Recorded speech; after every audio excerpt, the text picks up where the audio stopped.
If I had to choose one body measurement to predict who will develop diabetes, heart disease, fatty liver, and dementia in the next 10 years, it wouldn't be their weight.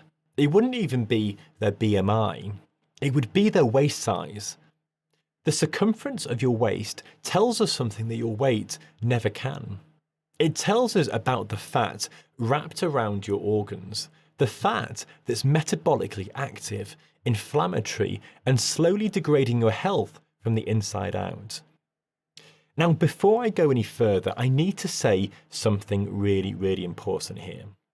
Talking about weight and body size is really sensitive. There's real hurt here for a lot of people. There's real frustration. I know that because there's obesity in my own family. And I was technically overweight for a long time in medical school, weighing over 16 stone. So when I talk about this sort of thing, it's not from a place of judgment or superiority. It comes from a genuine desire to give you the facts and help you understand your body better. It's not about shame or appearance, it's about metabolic signals that your body is sending you. My name's Dr. Alex, and over the last 10 years working in the emergency department, I've become obsessed with the patterns and the numbers that predict who lives longer and who lives healthier. What I want to do with this channel is give you the insights that I've gathered over the years, the kind of education that our doctors simply don't have time to provide in a 10-minute appointment. In return, all I ask is that if you found something useful in this video, then please subscribe to the channel. It really does help this video reach more people who need to hear it. So most of us have stood on a scale at some point and had our weight converted into a BMI number. Above 25, you're overweight. Above 30, you're obese. It's simple, it's quick, it's easy to calculate. But here's what most people don't know. BMI was never designed to diagnose health. It was created in the 1800s by a Belgian mathematician who was studying populations, not individuals. He wanted a quick way to categorize large groups of people for statistical analysis. It was a population level tool that somehow became a personal health metric. The fundamental flaw with BMI is this. It can't distinguish between fat and muscle, and it can't tell you where your fat is located.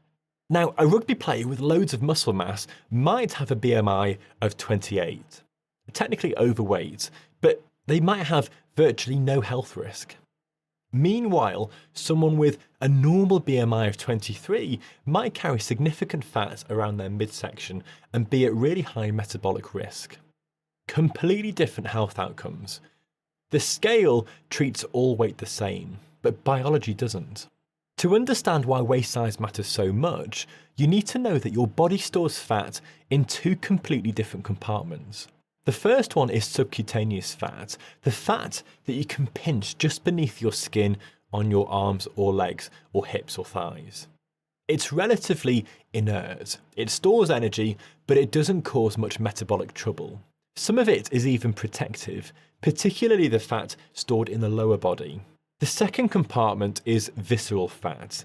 Now, this is the fat that wraps around your internal organs. Your liver, your pancreas, your intestines, even your heart. You can't see it from the outside and you can't pinch it, obviously, but it's there. It's tucked deep inside your abdomen. And unlike subcutaneous fat, visceral fat is metabolically hyperactive. It doesn't just sit there quietly, it behaves like an endocrine organ, pumping out hormones and inflammatory molecules that interfere with how your body processes glucose, regulates appetite, and manages inflammation. When you measure your waist circumference, you're getting a direct proxy for how much visceral fat you're carrying. And that's why it predicts disease risk so accurately. Let me walk you through what visceral fat actually does biologically, because once you understand the mechanism, everything else starts to make sense. Visceral fat cells release inflammatory molecules called cytokines that travel through your bloodstream and trigger chronic low-grade inflammation throughout your body. They interfere with insulin signaling in your muscles and your liver. They make your cells less responsive to insulin. Your pancreas then has to produce more and more insulin just to get the same job done. Now, at the same time, visceral fat constantly releases free fatty acids directly into the portal vein, which is the big vein that drains straight into your liver. Your liver gets bombarded with fat and starts accumulating it inside its cells, a condition called, no surprise, fatty liver. Now, a fatty liver doesn't just sit there harmlessly. It becomes insulin resistant, which means it stops responding to insulin signals to stop producing glucose. So what happens is your liver keeps churning out sugar even when your blood sugar is already high. It also ramps up production of triglycerides, which increases your cardiovascular risk. And here's where it compounds. High insulin levels tell your body to store more fat, and when insulin is chronically elevated, your body preferentially stores that fat as visceral fat. You end up in this vicious cycle that's incredibly difficult to break without changing the underlying inputs. This cascading metabolic dysfunction starts in your abdomen and radiates outward, affecting your liver, your blood vessels, your brain, and ultimately your lifespan. Large cohort studies involving hundreds of thousands of people have consistently shown that waist circumference predicts the risk of type 2 diabetes, cardiovascular disease, and all-cause mortality much better than BMI does. Even when you control for BMI, meaning you compare two people with the same weight and height, the person with a larger waist has significantly worse outcomes. One study published in the Mayo Clinic followed over 650,000 adults and found that people with larger waist circumferences had higher mortality risk at every BMI category, including those with normal weight. And the reason is simple. Waist size reflects visceral fat, and visceral fat drives metabolic disease. You can be heavy because you're muscular and metabolically healthy. You can be light because you have low muscle mass and high visceral fat. The scale can't see the difference, but a tape measure can. This is why doctors are increasingly moving away from weight-based assessments and focusing on waist circumference, waist to hip ratio, and body composition. And this brings us to a group of people who fly completely under the radar using traditional weight-based metrics, despite being at serious metabolic risk. These individuals have a normal BMI, say 22 or 23, but they carry significant fat around their midsection and have very little muscle mass. From the outside, they look slim. On paper, their weight is fine, but metabolically, they're in big trouble. They often have high triglycerides, elevated fasting insulin, fatty liver, and poor glucose tolerance. They might have normal cholesterol, but a terrible HDL to triglyceride ratio. They're insulin resistant despite being thin. And because their weight doesn't raise any red flags, they're not screened, they're not warned, and they're not treated until something serious happens, like a heart attack or a stroke or a diabetes diagnosis. You can look thin and be metabolically sick, and that's precisely why waist circumference is such a powerful screening tool. It catches the people that weight-based metrics miss. So what's the connection between waist size and high blood pressure? So most people think that high blood pressure is about eating too much salt. And while sodium matters, the bigger driver is often insulin resistance. When your cells become resistant to insulin, your body compensates by producing more insulin. Chronically elevated insulin causes your kidneys to retain sodium and water, which increases blood volume and raises your blood pressure. At the same time, the inflammation caused by visceral fat stiffens your blood vessels, making them less flexible and less able to regulate pressure properly. Visceral fat also produces a molecule called angiotensinogen, which gets converted into angiotensin II, a powerful vasoconstrictor that raises your blood pressure. So the fat around your organs isn't just passively sitting there. It's actively secreting hormones and inflammatory signals that push your blood pressure up. This is why hypertension often emerges alongside other metabolic conditions. It's not a separate disease, it's part of the same underlying dysfunction that begins with visceral fat and insulin resistance. Reducing your waist size doesn't just improve your metabolic markers, it often brings your blood pressure down without medication. Now, the effects of visceral fat extend all the way to your brain. Insulin resistance doesn't just affect your muscles and your liver, it affects your brain cells too. Your brain relies on insulin signaling for things like memory formation and synaptic plasticity. When that signaling is impaired, cognitive function declines. Studies using MRI imaging have shown that people with higher waist circumference tend to have smaller hippocampal volumes.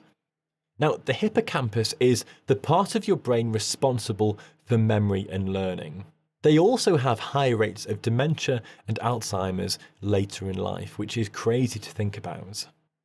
One study published in the Journal of Neurology followed nearly 7,000 people and found that those with the largest waist circumference had significantly higher dementia risk, even after adjusting for other cardiovascular risk factors. And the pathway here is clear. Central fat leads to vascular and metabolic injury, which leads to brain inflammation and degeneration, which leads to cognitive decline. Your waist size today is shaping your brain health decades from now. And when you look at this through that lens, the stakes become very different. We're talking about protecting your ability to think, to remember, and function independently as you age. Now, I know what some of you are thinking right now. I'm 6'5" and naturally broad-shouldered. Of course my waist is going to be bigger. Or the opposite, I'm petite and I carry fat around my middle even though my waist circumference is reasonable. This is important because waist size isn't just an absolute number. Context matters. What we're really looking at is waist circumference relative to your height. This is why researchers prefer waist to height ratio. The guideline is really easy here. Your waist in centimetres should be less than half your height in centimetres. So if you're 180 centimetres tall, your waist should be ideally below 90 centimetres. If you're 160, then below 80 centimetres. This ratio accounts for the fact that taller people naturally have larger frames. A 95 centimetre waist on someone who's 6'4" is very different metabolically from a 95 centimetre waist on someone who's 5'6". The tall person might be perfectly healthy. The shorter person is likely carrying significant visceral fat. For those who are naturally petite but carrying fat around the middle, the absolute number might look fine on paper, but relative to your height, it could still indicate excess visceral fat. This is where looking at other markers becomes really useful, things like your fasting glucose, triglycerides, HDL cholesterol, blood pressure. If those are off, even with a normal waist size, it tells you something about what's happening metabolically. Your body composition matters more than hitting some generic cutoff. And here's what makes me quite angry when we talk about these sorts of things. Obesity rates have skyrocketed over the past 50 years, and we've been told it's a failure of personal responsibility. People just need more willpower, more discipline, and more self-control. But humans didn't suddenly lose discipline in 1980. What changed was the food environment. Ultra-processed foods became cheap, ubiquitous, and aggressively marketed. These foods are engineered to override your body's natural satiety signals. They're hyperpalatable, they are calorie dense, they're designed to make you want more. They're sold in massive portions, advertised to children, and placed at eye level in every single supermarket and petrol station. You can't go anywhere without seeing an advert for something that looks delicious. You aren't weak for struggling against this system. You're human. You don't blame somebody's lungs for getting cancer after decades of cigarette advertising and social normalization of smoking when they started back in the 1930s or whatever. You recognize that the environment shaped the outcome. Well, the same is true here. Addictive inputs create predictable outcomes. And until we acknowledge that, we'll keep blaming individuals for systemic failures. And governments of all colours are guilty of this. And this brings me to something really crucial. Fat shaming doesn't work. Shame does not motivate sustainable change. Shame raises cortisol, it worsens stress, it triggers emotional eating, and it drives people away from healthcare. People live with obesity, people live with larger bodies, and every single one of those people deserves dignity, they deserve respect, and compassionate healthcare at every size. But pretending that visceral fat is biologically harmless is also not compassionate.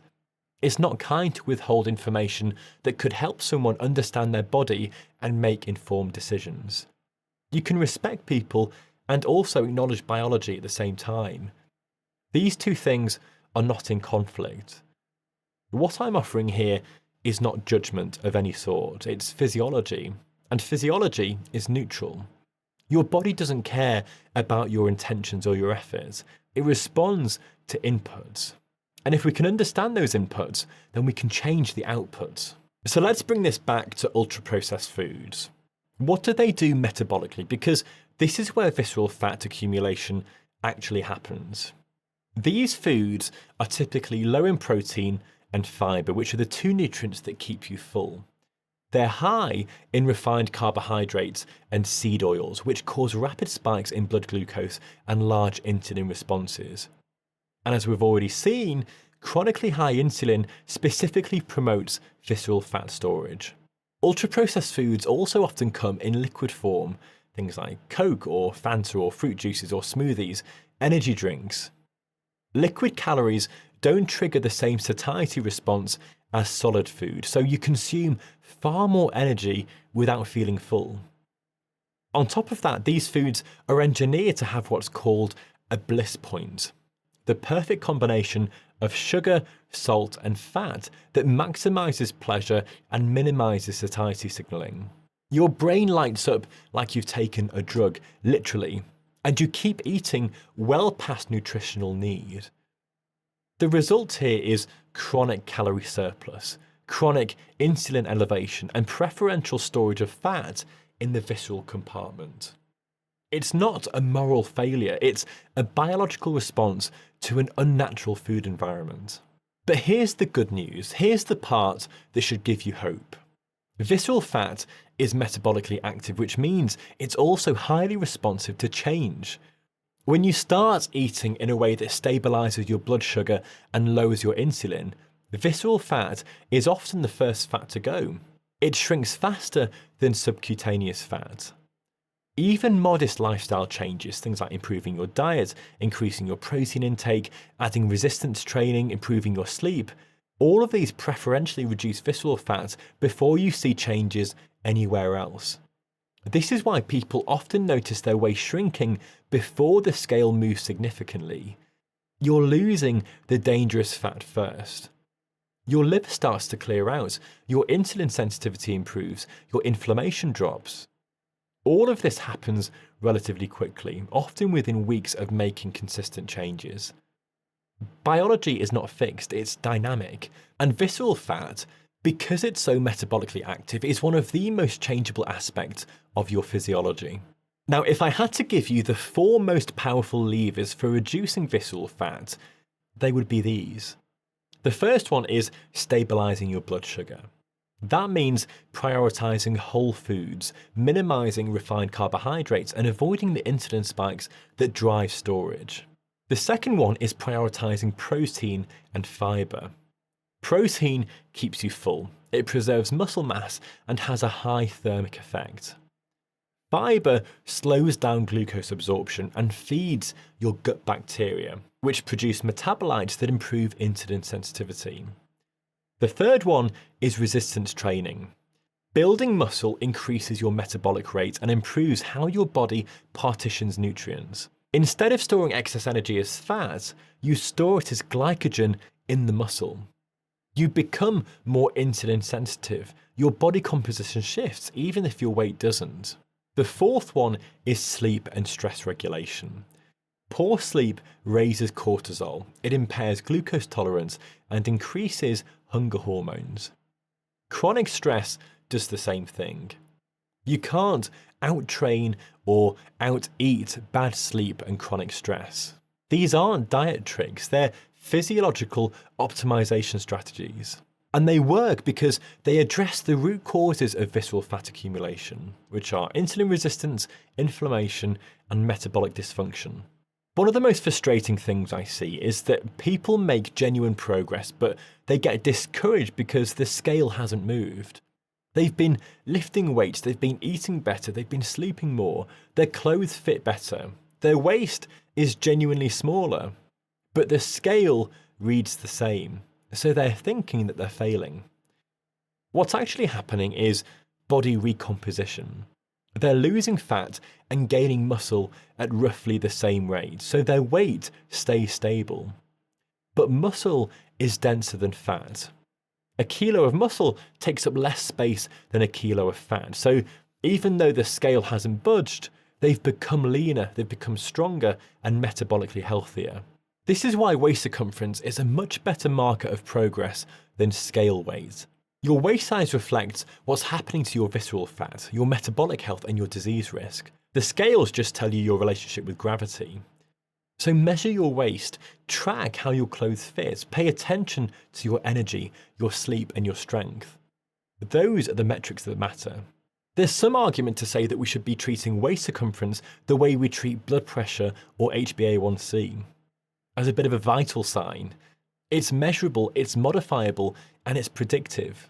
Increased risk generally starts above roughly 94 centimeters for men and 80 centimeters for women, though this varies by ethnicity.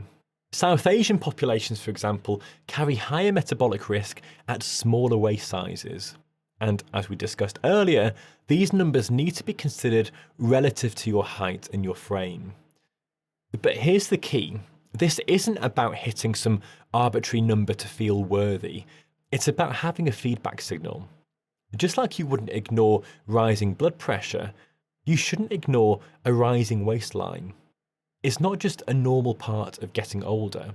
It's your body telling you something about what's happening inside. And feedback signals exist so you can respond, adjust, and improve. There's no moral judgment in a tape measure, it's just data. And data, when you understand it, gives you a lot of power. So here's my final take on this. Visceral fat is metabolically active, which means it's also highly responsive to change. You're not sentenced to poor metabolic health because of your genetics or your past. You can change the inputs, you can shift the system, you can reduce visceral fat, you can improve insulin sensitivity, you can lower inflammation, and dramatically reduce your risk of chronic disease. So measure it, get a tape measure and understand it, and then do something about it. Not so you look a certain way, but because you deserve to feel good, you deserve to think clearly, and live as long and as well as possible.